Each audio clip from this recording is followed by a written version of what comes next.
Banyak dari kita yang mengenal Jeff Bezos sebagai pendiri dari Amazon.com.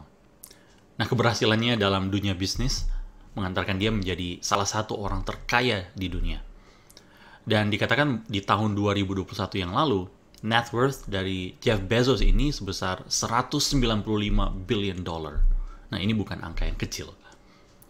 Nah, satu waktu di sekitar September 2018, Jeff Bezos itu diundang oleh The Economic Club of Washington untuk menghadiri satu sesi.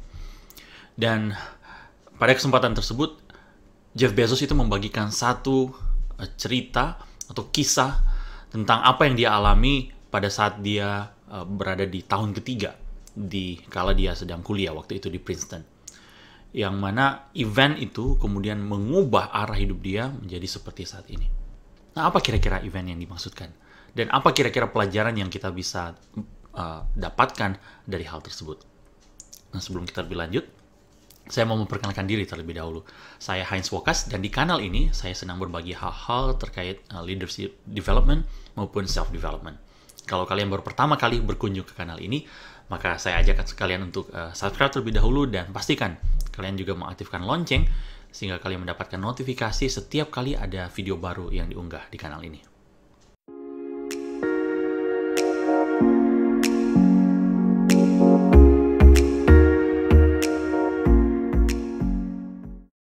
Dari beberapa literatur yang saya temukan di internet, dikatakan bahwa Jeff Bezos sudah menunjukkan ketertarikannya dalam hal teknologi dan juga sains sejak dia masih duduk di bangku SD, SMP, bahkan SMA.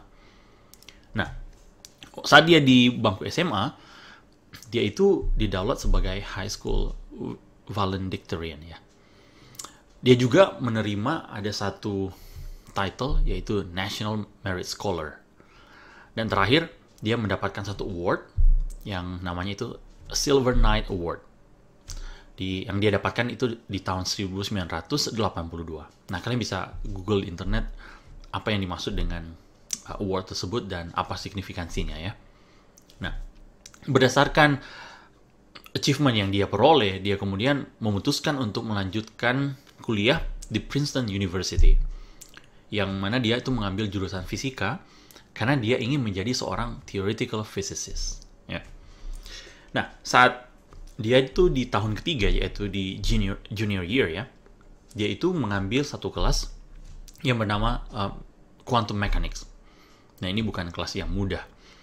Dan satu kali dosennya itu memberikan dia satu PR ya, atau homework, yang mana dia harus menyelesaikan ada satu persamaan diferensial di tugas tersebut ya. Dia menghabiskan waktu berjam-jam untuk mencoba menyelesaikan apa yang menjadi masalah. Dia kemudian bekerja sama dengan temannya, Joy, roommate-nya ya, yang waktu itu juga dikenal sebagai seorang yang sangat brilian dalam hal matematika. Nah, mereka berdua berkolaborasi berjam-jam, tetapi mereka tidak mendapatkan apa-apa. Perhatikan ini. Biasanya di Princeton itu, di tahun pertama, itu setidaknya ada sekitar 100 mahasiswa yang mengambil kelas physics ya, 101, yang setelah itu beberapa tahun kemudian jumlahnya merosot. Dan biasanya di tahun ketiga itu mungkin yang tersisa tinggal 30. Nah, di kala itu Jeff Bezos itu adalah salah satu dari 30 orang yang tersisa di kelasnya. Dan itu di tahun ketiga dia. Nah, jadi ketika dia sedang berusaha menyelesaikan tugas yang diberikan ya, homework dari dosennya tersebut, dia terus berusaha untuk mengerahkan segala kemampuannya, tapi ternyata tidak mendapatkan hasil apa-apa. Nah, dia seperti sudah desperate ya, nggak bisa. Dan akhirnya dia mendapatkan satu ide. Dia kemudian mengatakan pada temannya Joy, why not ask Yasanta? Nah, siapa ini Yasanta ini? Nah, di angkatannya itu, Yasanta ini terkenal sebagai seorang yang sangat genius. Jadi mereka berdua kemudian berlari, mereka menuju ke kamar dari Yasanta, dan kemudian menunjukkan PR yang sedang mereka coba solve ya waktu itu. 5 menit berlalu, tidak ada apa-apa. Dan tiba-tiba Yasanta kemudian memberikan jawaban spontan. Cosinus. Jeff dan Joy mendengarkan jawaban itu, mereka kebingungan. Apa yang dimaksudkan oleh Yasanta? Mereka kemudian bertanya, apa yang kamu maksudkan dengan hal itu? Yasanta kemudian mengatakan, ya, jawabannya adalah cosinus. Mereka lebih bingung lagi dengan jawaban tersebut, dan mereka bertanya, bagaimana kamu bisa mendapatkan hal tersebut? Bagaimana kamu bisa kemudian tiba-tiba ada jawaban seperti itu? Apakah kamu melakukan perhitungan di kepala dan tiba-tiba ada jawaban seperti itu? Yasanta kemudian mengatakan, tidak seperti itu. Dia kemudian mengambil notebook dan mencoba memberikan beberapa penjelasan. Ini dikatakan ada sekitar tiga halaman penuh, ada persamaan-persamaan di situ, matematika ya. Dan sampai akhirnya setelah dia melakukan beberapa memodifikasi, manipulasi matematika, akhirnya dia menemukan jawabannya cosinus. Dan mereka terheran-heran dengan jawabannya dia berikan. Yasanta kemudian mengatakan seperti ini, bahwa sebenarnya 3 tahun yang lalu dia sudah pernah melihat kira-kira soal yang mirip dengan apa yang mereka sajikan waktu itu. Dan berbekal pengalamannya dia dapatkan waktu itu, dia kemudian berusaha mencoba menyelesaikan soal yang mereka berikan pada saat itu, dan ternyata dia mendapatkan hasil yang mereka cari selama beberapa jam sebelumnya. Pada saat itulah, Jeff Bezos kemudian memutuskan bahwa dia tidak mau lagi bercita-cita menjadi seorang theoretical physicist.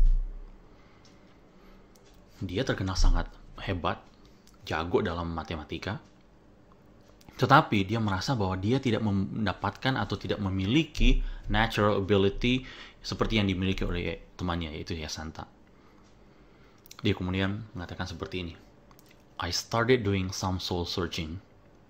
In most occupation, if you are in the 19th percentile, you're going to contribute. In theoretical physics, you gotta be one of the top 50 people in the world, or you're not really helping out much. Itu yang dia katakan. Dan setelah hal itu kemudian dia merubah atau berganti jurusan waktu itu. Dan di tahun 1986 dia akhirnya selesai dari Princeton dengan gelar Electrical Engineering dan Computer Science. Berdasarkan pengalaman yang dia dapatkan, dia kemudian mengatakan seperti ini, if you can't become the best, quit. Ketika kalian mendengarkan apa yang disampaikan oleh Jeff Bezos, kalian mungkin akan argue ya. Kalian akan come up dengan alasan-alasan, kok bisa seperti itu? Bukankah sudah 3 tahun, mengapa tidak menyelesaikan saja? Tapi coba bayangkan ini. Dalam beberapa kesempatan kita belajar banyak hal, kita mencoba hal baru, kita mempelajari keterampilan-keterampilan baru, kita mengajarkan proyek baru. Dan kalau kita evaluasi, sebenarnya pada banyak kesempatan tersebut akhirnya kita menemukan kondisi bahwa sebenarnya kita kurang bisa mengerjakan itu semua. Kita mungkin berusaha, ada kemajuan, dan kita menjadi lebih baik dari sebelumnya. Tapi kita sadar bahwa itu bukanlah kemajuan yang signifikan. Ketika kamu berada dalam situasi tersebut, mungkin ada 2 pertanyaan yang bisa kamu pikirkan dan pertimbangkan. Yang pertama adalah, apakah saya bisa menjadi yang terbaik di bidang yang sedang saya kerjakan? Atau setidaknya, apakah saya bisa memberikan kontribusi yang signifikan? Dan pertanyaan kedua adalah, apakah saya benar-benar memang ingin menjadi yang terbaik atau benar-benar berkedua memberikan yang sumbangsi yang signifikan? Kalau jawaban dari 2 pertanyaan tersebut ternyata adalah tidak, mungkin memang sebaiknya menjadikan keterampilan yang sedang diusahakan itu atau pekerjaan yang sedang digeluti itu sebagai suatu hobi saja. Atau ya berhenti mengerjakan itu dan coba mencari hal yang lain yang sebenarnya kamu bisa melakukannya lebih baik. Saya sangat menyadari hal ini bahwa kebanyakan dari kita mungkin malu ya untuk mengakui bahwa saya tidak bisa memberikan yang terbaik atau tidak bisa menjadi yang terbaik pada bidang yang sedang saya geluti. Dan hasilnya kita mungkin akhirnya tetap mengerjakan hal itu bertahun-tahun dan tidak mau mencoba hal yang lain.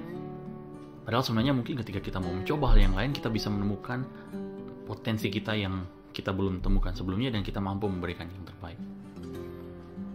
Saya sendiri ketika menyaksikan hal ini atau mengevaluasi hal ini mengatakan bahwa ada hal yang mungkin bagi kita, pada kebanyakan kita akan mengatakan bahwa wah ternyata sia-sia saya mengerjakan ini selama beberapa tahun terakhir, atau seolah kayak oh kenapa saya tidak bisa memberikan kontribusi yang signifikan. Saya sendiri tidak melihat itu sebagai suatu kegagalan yang patut disesali, karena saya melihat bahwa itu sebenarnya adalah satu proses pencarian untuk menemukan hal yang kita bisa kerjakan dengan baik dan kita bisa memberikan kontribusi yang maksimal tentunya. Karena itu bagi saya tidak masalah untuk kita meninggalkan atau tidak melanjutkan melakukan hal yang biasa kita lakukan, yang sebenarnya kita sadar kita tidak bisa memberikan kontribusi yang maksimal. Dan akhirnya kita coba mengeksplorasi hal lain yang saya yakin itu bisa memberikan kita kesempatan untuk setidaknya untuk mencoba dan memberikan konfirmasi kepada kita area mana yang kita sebenarnya bisa memberikan hasil yang signifikan. Nah, mendengarkan kisah ini, kira-kira bagian mana ya dari kisah ini yang menurut kalian inspirational? Nah, saya mengajak kalian untuk boleh berbagi di kolom komentar, dan mungkin ada pelajaran-pelajaran yang praktis ya, yang kalian juga bisa langsung terapkan dalam kehidupan kalian saat ini. Saya juga ajak kalian untuk berbagi di komentar, sehingga kita bisa melanjutkan diskusi kita.